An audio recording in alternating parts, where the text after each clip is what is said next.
বিষয় ভাই। আপনি বিজনেসটা করবেন কি করবেন না এটা একান্ত আপনার ব্যাপার। বাট আমি আপনাকে বোঝাইতে পারি বা আমি যেটা ভোগ করছি সেটা বলতে পারি, বাট আমি কিন্তু আপনাকে প্রেশার ক্রিয়েট করতে পারি না। আপনি যদি বুঝতে পারেন আপনিও করতে পারবেন। দেখেন, আরেকটু ফিল করতে পারবেন বা আমি আরো গভীরভাবে আমি ফিল করতে পারি কখন জানেন? যখন আমি চিন্তা করি যে ডিএক্সএন এর যে সুযোগটা আমি পাচ্ছি, যে গ্লোবালি বেনিফিটটা আমি নিচ্ছি, এইটা যদি ডিএক্সএন ছাড়া, ধরেন যে ডিএক্সএন আমার ভালো লাগে না, অনেকে বলে না তো ডিএক্সএন ভালো লাগে না, আচ্ছা ঠিক আছে ভালো লাগে না, ডিএক্সএন ধরেন আমারও ভালো লাগে না, সাপোজ এক্সাম্পল। তাহলে ডিএক্সএন এর বাইরে গিয়ে যদি আমি এই সেম ইনকামটা করতে চাই, সেম বিজনেসটা করতে চাই, তাহলে কি করতে হবে আমাকে? আমি মধ্যবিত্ত করে সন্তান। এখন দেখেন, আমি যদি মনে করি যে ডিএক্সএন এর বাইরে গিয়ে আমি ব্যক্তিগতভাবে আমি ব্যক্তিগতভাবে 100+ কান্ট্রি থেকে ইনকাম করব, 100+ কান্ট্রিতে দোকান দিব, 100+ কান্ট্রিতে আমি ব্যবসা করব, তাহলে আমাকে কি করতে হবে বলেন? আমি যদি 100+ কান্ট্রিতে ব্যবসা করতে চাই, 100+ দেশের দোকান দিয়ে ব্যবসা করতে চাই, আমাকে কি করতে হবে? ফার্স্টে যেটা লাগবে সেটা হচ্ছে টাকা। আচ্ছা, তাহলে 100টা কান্ট্রিতে যদি আমি দোকান দিয়ে বিজনেস করতে চাই, তাহলে প্রথমত আমাকে যেটা করতে হবে, 100টা কান্ট্রিতে আমাকে যেতে হবে না? না গিয়ে ব্যবসা করতে পারবো? ব্যবসা তো পরের কথা, বাট আমি প্রত্যেকটা কান্ট্রিতে কোথায় দোকান দিব, কিসের দোকান দিব, মানে কোথায় আমি দোকান দিব এবং কিসের ব্যবসা করব, এটা আমাকে দেখতে হবে না? তাহলে 100+ কান্ট্রিতে আমাকে ফার্স্টে কি করতে হবে? একটা পরিদর্শন করতে হবে, যেতে হবে আমাকে পাসপোর্ট ভিসা করে। 1 সপ্তাহ বা 2 সপ্তাহ, 10 থেকে 15 দিন প্রত্যেকটা কান্ট্রিতে আমাকে ভিজিট করতে হবে। কোথায় দোকান দিব, কিসের দোকান দিব, অনুমোদন নেওয়ার জন্য। যদি 100টা কান্ট্রিতে আমি যদি মানে প্র্যাকটিক্যালি ভিজিট করতে যাই 1 সপ্তাহ বা 10 দিন 15 দিন করে, মানে প্রত্যেকটা কান্ট্রিতে যাব, 10 দিন থাকবো, কোথায় দোকান দিব, কিসের দোকান দিব দেখে আবার অন্য দেশে যাব। অর্থাৎ আমি সৌদি আরবে যাব, কোথায় দোকান দিব, কিসের দোকান দিব দেখবো, 10 দিন থাকবো, চলে যাব কাতারে। কাতারের দেখাশোনা করে আমি চলে যাব সিঙ্গাপুরে, সিঙ্গাপুরে দেখাশোনা করে চলে যাব মালয়েশিয়াতে, মালয়েশিয়াতে দেখাশোনা করে চলে যাব নিউ ইয়র্কে, নিউ ইয়র্কে দেখাশোনা করে চলে যাব আমি সুদানে, সুদানে দেখাশোনা করে আমি চলে যাব মানে ফ্রান্সে, স্পেনে, ইতালিতে, কানাডাতে। এইভাবে 100+ কান্ট্রিতে যদি আমি পরিদর্শন করতে চাই, তাহলে কি পরিমাণ ইনভেস্ট আমাকে করতে হবে বলেন আপনারা?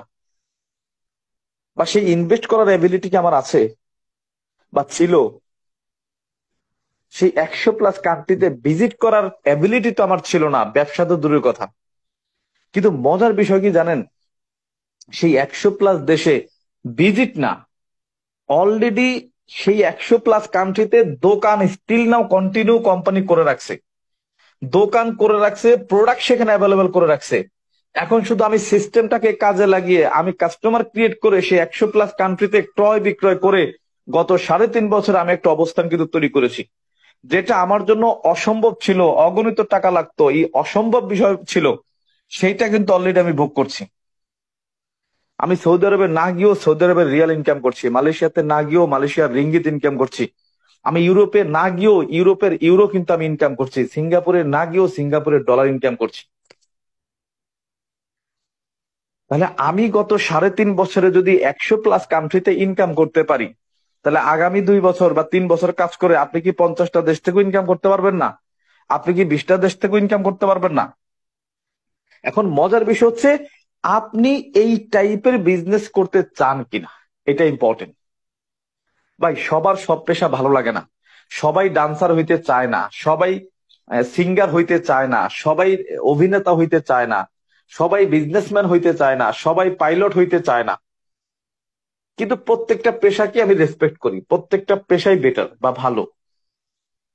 এখন আপনি কোনটাকে ভালো মনে করছেন, আপনি কোনটার মধ্যে আনন্দ খুঁজে পাচ্ছেন, আপনার কাছে কোনটা পছন্দনীয়, এইটা ইম্পর্টেন্ট। আপনি দোকানে যখন একটা কাপড় কিনতে যান, একটা শার্ট পিস কিনতে চান, সেখানে বিভিন্ন টাইপের কালারের শার্ট পিস থাকে না? আপনি 10টা দেখে একটা নিয়ে আসেন, আবার আপনার পরেই একজন ব্যক্তি গিয়ে আপনি যেটা রেখে আসছেন ওই ওই ব্যক্তি আবার ওইটাই কিন্তু বাছাই করে নিয়ে যাচ্ছে। এখন প্রশ্ন হচ্ছে, আপনি গ্লোবালি বিজনেস করতে চান কিনা, আপনি মাল্টি ন্যাশনালি বিজনেস করতে চান কিনা, আপনি মাল্টি কারেন্সি ইনকাম করতে চান কিনা? যদি চান তাহলে ডিএক্সএন আপনার জন্য বেটার একটা অপরচুনিটি, গ্লোবাল একটা অপরচুনিটি। এখন এটা কিভাবে? দেখেন, আপনি ঘরে বসে আপনি চাইলে সৌদি আরবে কাস্টমার ক্রিয়েট করতে পারেন, আপনি চাইলে মালয়েশিয়াতে কাস্টমার ক্রিয়েট করতে পারেন, আপনি চাইলে সিঙ্গাপুরে আপনার কাস্টমার ক্রিয়েট করতে পারেন। এভাবে আপনি চাইলে 10টা কান্ট্রিতে 10টা কাস্টমার আপনি ক্রিয়েট করতে পারেন। ছোট থেকে শুরু করেন। একটা কথা আছে না যে ছোট ছোট বালুকণা বিন্দু বিন্দু জল গড়ে তোলে মহাদেশ সাগরতল। আমি কি করেছি, আমি যখন বিজনেসটা স্টার্ট করি আমি যখন বিজনেসটা স্টার্ট করি আমার প্রথম স্পন্সর ছিল বাহারাইনে। কোথায় বলেন তো? বাহারাইনে। দেখেন বিজনেসটা কিভাবে স্টার্ট হয়। প্রথম আমি যখন বিজনেস স্টার্ট করি 1 সপ্তাহ পরে প্রোডাক্ট ইউজ করি, ট্রেডিং করি, ভালো লাগা জায়গা তৈরি হয়। আমার একটা ভাতিজা থাকে বাহারাইন, আমি তাকে ফোন দিয়ে বলি যে আমি ডিএক্সএন এর সাথে কাজ শুরু করছি, মালয়েশিয়ান কোম্পানি বাংলাদেশেও আছে, তবে বাহারাইনেও আছে। বাহারাইনের ব্যাটলগো বিল্ডিং এ আমাদের একটা অফিস আছে বা শোরুম আছে, তুমি গিয়ে সেখানে দেখতে পারো। সে ওইখানে গিয়ে অফিস বললো যে আমার শুক্রবারে ছুটি আছে, সে শুক্রবারে যাবে। শুক্রবারে গিয়ে সে আমাকে ভিডিও কলে অফিস দেখায়, প্রোডাক্ট দেখায়, শোরুম দেখায়। সেখানে দেখে হিউজ প্রোডাক্ট সেখানে ডিসপ্লে করা, এবং সবচেয়ে দামি বিল্ডিং এ দামি একটা মানে মানে অফিস প্লাস শোরুম, সেখানে ছোট ছোট রুম করা। আরবিরা এক রুমে ট্রেনিং করতেছে আরবিতে, তারপরে ওই নেপালি, ফিলিপাইনি, হিন্দি যারা বসে তারা হিন্দিতে ট্রেনিং করতেছে, বাঙালিদের জন্য আলাদা রুম। সে কিন্তু দেখে মোটিভেট, এবং সে কিন্তু আমার সাথে বিজনেসটা স্টার্ট করার জন্য সহমত পোষণ করে। আজকে সেই একজন ব্যক্তির মাধ্যমে বাহারাইনে এখন আমার প্রায় বাহারাইনে প্রায় 300 350 কিন্তু কাস্টমার বা মেম্বার। এইভাবে যখন আমি 20টা দেশে 20 জন কাস্টমারকে আমি মানে স্পন্সর করলাম, কিছু পরিচিত কিছু অপরিচিত, কিছু ফেসবুক ফ্রেন্ড কিছু পরিচিত ফ্রেন্ড কিছু ভাই ব্রাদার, এইভাবে যখন কিছু ব্যক্তিকে আমি সেখানে বিজনেস পার্টনার হিসেবে নিয়োগ দিলাম বা আমার সাথে ব্যবসাটা স্টার্ট করলো, আমার যাত্রা কিন্তু স্টার্ট। কিন্তু মজার বিষয় দেখেন, আমি যে এই বাংলাদেশে বসে বহির্বিশ্বের একাধিক কান্ট্রিতে বিজনেস করছি, ক্রয় বিক্রয় করছি, বাট আমাকে সেখানে যাওয়া লাগবে না, যাওয়াটা বাধ্যতামূলক না। আমি চাইলে ঘরে বসে বাড়িতে বসে কিন্তু আমি আমার বিজনেস কন্টিনিউ করতে পারি। ঠিক আপনিও তাই, আপনি স্টুডেন্ট, আপনি চাকরিজীবী, আপনি ব্যবসায়ী, আপনি গৃহিণী, কোনো সমস্যা নাই। আপনি চাইলে আপনার ঘরে বসে আপনি বিজনেসটা কন্টিনিউ করতে পারেন, ঘরে বসে বিজনেসটা রান করতে পারেন, ঘরে বসে আপনি বিজনেসের বীজ বিভিন্ন কান্ট্রিতে রোপণ করতে পারেন।